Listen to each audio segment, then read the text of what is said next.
The fat versus fit debates have hosted some of the most intense arguments online, which is no surprise when people like Greg Doucette and Myron Gaines get involved to scald the obese side of the room. I don't know if you've caught on to this, but you're a professional victim. He's definitely overweight, definitely obese. Wait, you eat too much, you don't exercise enough. I'm not going to sit here and lie. I'm always going to be honest with people. I'm disgusted. This is just how I feel. We gotta pause. And we start with Greg Doucette after he said that obese men were living in bizarre world. Just quickly, if you aren't familiar with the format of this video, essentially there are two groups of contrasting lifestyles, and in this case there are 4 fat men and 4 fit men. The host will ask a question, and if you agree with the statement you will step forward, and if you don't agree you will wait behind, and once asked tell everyone why you didn't agree. So when the host gave this statement, there are probably no surprises of how it ended. Jacked men are more attractive than fat men.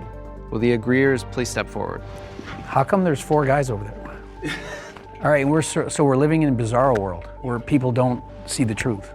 Like, how is it possible that they're thinking, no, being obese and unhealthy is more attractive than being fit and healthy? How is this possible? Rather unsurprisingly, Myron agreed with Greg. If you aren't aware of who Myron is, he runs the Fresh and Fit podcast, which is known for his controversial statements given out on there, so he wasn't afraid to tell everyone his thoughts on this statement.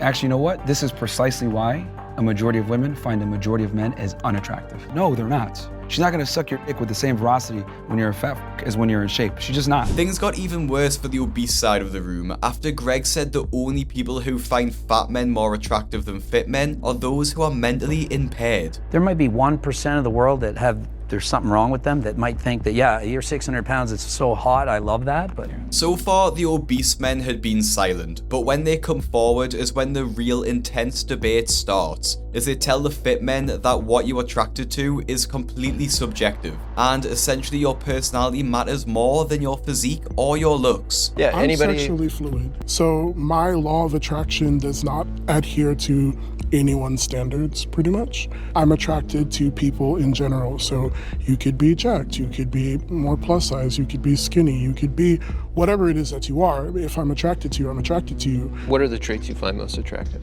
I think the way that you carry yourself is a really big thing for me. I can't date someone who lacks confidence, because I feel like that seeps into other aspects of your life. Most of the obese men in this section agreed with this statement, with them stating that they felt confident in their bodies and probably wouldn't want to look like the bodybuilders they were sat around. Obviously, after hearing this, Myron would hard disagree with what was said, as he has the view that attraction is hardwired, and you can only truly respect yourself if you have an impressive physique when you look in the mirror. When you look back and you see the guy and you're in shape, etc., and you feel good about yourself, look good, feel good. I think when fat people look at the mirror and they say, oh, I like that, that's coat, man. No, you don't. They say that to try to bring themselves up, but the reality is most of the time when you're fat, you look in the mirror, you're like, damn, I really let myself go. And if you think that was bad, Myron was about to get a whole lot more brutal, as the host set him up to give one of the most vicious takes in the show's history. I would not like to be on the other side. If that's true for you, come forward. All of the fit men did step forward on this one, and strangely, one of the obese men, Tevin, stepped forward too, claiming he was medium on the subject. However, he did give a good point, stating that if it meant taking steroids to reach the physiques of the other men, he would not do it, even sharing a story of his eating disorder. So if you could snap your fingers and look like any of us, would you not do it? Like, would it not be worth it? I probably choose to look like Tyler. I want to go to a place where it's comfortable and it's healthy all around. I've gone through having eating disorders, from chewing gum and drinking water and starving myself in different ways to achieve something. Like when I was dancing, my dance teacher blatantly told me, if you don't lose a certain amount of weight, I'm kicking you out of the showcase. So what did I do? I resorted to everything that I could possibly do to cut pounds like crazy. And it wasn't sustainable. In the moment, it sort of felt good, but then I fainted in class one time. And that really, really sucked. However, Myron obviously felt different about this, which was about to lead to a massive argument between him and Tevin. You can't blame Tevin too much though, as during Myron's epic rant about fat people, he signs off by claiming he would put all of them in a camp so they could concentrate on losing weight. A concentration camp, if you will. And the thing is that most fat people have never even seen their abs, they've never seen what their body is capable of, they've never been actually happy with their physique. And once you get that taste, you're never gonna wanna go back. And then on top top of that, you're gonna wanna go ahead and tell all those fat apples that you were once friends with, you need to get in shape. This is awesome. But the reality is we live in this crazy world where we coddle fat people, we coddle idiots, we coddle morons, and we don't hold anybody accountable, and we allow mediocrity to strive in the West.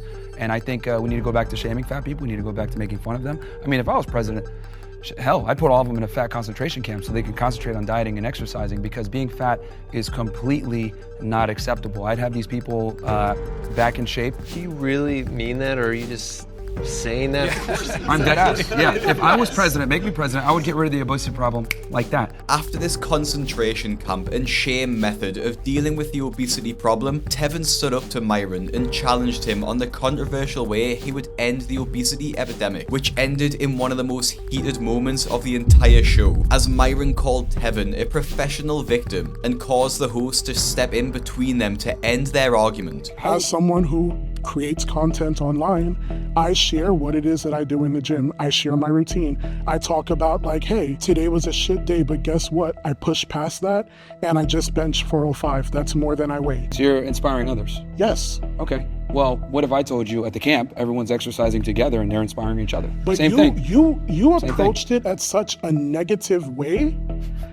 Like, you approached it from a place of shame. And like, most of us have blatantly told you that shame didn't really work. Shame is what led me to an eating disorder. Shame is what led me to unsustainable weight loss. Yeah, so whose fault is it that they chose an unsustainable route to lose weight? That's your fault. It's See, the an problem is that you're a amalgamation. professional victim. I don't know if you've caught on to this, but you're a professional victim. You constantly blame others for your inadequacies and why you're fat. The reason why you're fat... I haven't blamed not one person for where I am. Yeah, because you're always like, oh, it's tough and all this other stuff. The reality is this, man. Wait, you eat too much. I'm you don't trying to exercise figure out enough. where these misconceptions about me are. Again, you can say whatever you want to say. I do want to press. I called you out on it, and I said I want to press you're pause. searching for a viral clip. If everyone has an excuse for why they're I think that fat, it's really sad. and they can't take accountability for why they're fat. Really sad. We gotta pause. Even though the host paused Myron in this scenario, the next would be even more brutal, as the next question spiraled into a heated debate about depression. Your physique is in your control. It's important to point out that everyone felt the statement was true, and Rich of the Obese Men shared how he struggled deeply with his depression due to becoming over 400 pounds, which was the heaviest weight of his entire life. In 2018, I got to my heaviest weight, which was 441 pounds, and I was depressed as, like, I'm not gonna cuss, but You can say it. I was depressed as fuck, man. Like, it was really hard. My weight had built like a cage around my mind, so even things that I knew were good for me, I couldn't even like go for it because my mentality was just so messed up. And it got to the point to where I had someone tell me, like, dude, you're gonna die. The conversation was quickly soured by, of course, Myron, who was potentially looking to stir up drama in the group for a viral moment, and said that Rich deserved to suffer through his depression. I mean, you deserve to be depressed if you're fat. I mean, the reality is that, see, depression is a very healthy response to inadequacy. When you're a man, you gotta go out there and produce. We're not women where we can just coast on our looks and make it through life. As a man, you must produce I gotta cut you off, bro, because no one deserves to be, like, people die from that shit, bro. No one deserves to be depressed. Let me finish. The top comment on this video in particular was, getting the fresh and fit guy was 100% a content move. And this couldn't be more true, because everything he says is just so controversial. And this was one of those times, as almost immediately after he said it, the obese side of the room erupted and pointed out just how wrong he was. If you look at depressed guys, etc., look at their life 9 out of 10 times. They're not going to the gym. They're not making the money that they're supposed to be making. They're not where they need to be. Show me a guy that's making money, successful, has a good set of friends around him, has a network, etc., that is depressed. You would rarely find that. Are there exceptions to the rule? Of course. There's always exceptions to the rule. There's always exceptions to the rule. There's always exceptions to the rule. But in general, understand that it's not black and white. When you get depressed, a lot of the times it's because you're a fuck up and it's your body's natural response to you being a fuck up. At the end of this episode, Eric Janicki, who was a lot more tolerant than both Myron and Greg, asks for a show of hands to see who understood the other side of the room better than when they started, with only 2 members not raising their hand. I'm just very curious, out of show of hands, who here feels like after spending time in this space, you feel like you're closer to understanding the other side than when we stepped in the room? surprised. I understand it less. Literally, like, we'll talk Just after. we run the risk of it blowing open again, but this was a super interesting discussion. After this, they all got up to say goodbye and shake each other's hands, but Myron snuck off into the background, looking tired of the whole thing. Although this episode was over, there was much worse to come, and this was in the fit women versus fat women episode. Fit women are more attractive than fat women. Will the agreeers please step forward? After only one of the fit women, Donna, stepped forward at this statement, she gave her explanation, and it seems like a lot of her points were difficult to argue with, but that would obviously be proven very wrong. So I feel like men looking at my body can see, oh, okay, she's dedicated.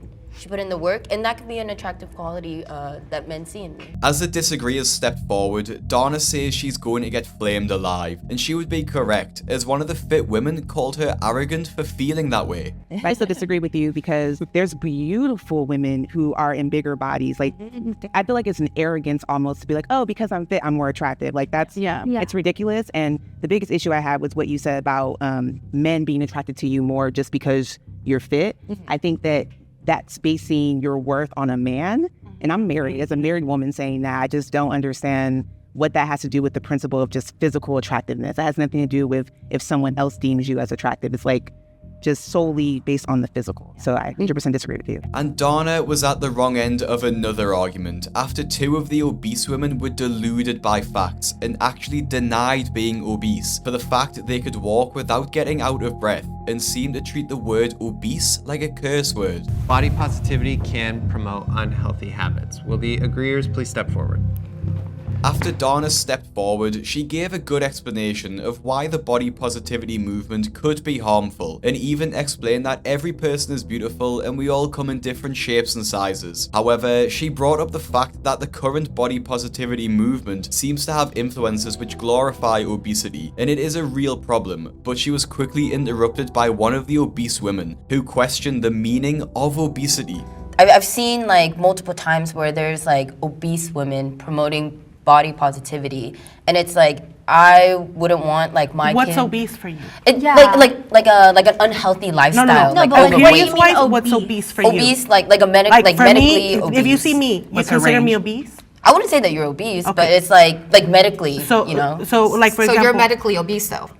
Yes. I've been medically obese since I was like 12 and I was not obese. If it wasn't frustrating enough to see Lupe ask by what they meant by obese, she then went on to explain what she thought obese meant, which led another of the fit women to jump in to give her a reality check. But I think a person that can be considered obese will not be able to go on walks, they will lose their breath. Because I am a person that I'm big, but I'm, like I said, I'm still able to go on hikes and I won't lose my breath.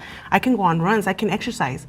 So if for the doctors I'm obese because of the size and the stuff that I am, for the doctors, for me it is not the way that it works. What the doctor, when that doctor says that bad word, he's looking on a chart versus saying you How can't. many people have been bad diagnosed? But listen, he's not saying you're ill and you can't walk up that hill. I've had doctors say that to me. You go, I have that. I've had doctors I'm say that obese to and I me. can still walk up that hill. And that's what's fabulous about it, right? It doesn't automatically mean you're ill, but also down the road, absolutely it's going to mean you're ill. Although Lupe seems to be living in dream world where obesity doesn't cause her any issues, click the video that's on your screen now to see the true effects that obesity can have on a human body.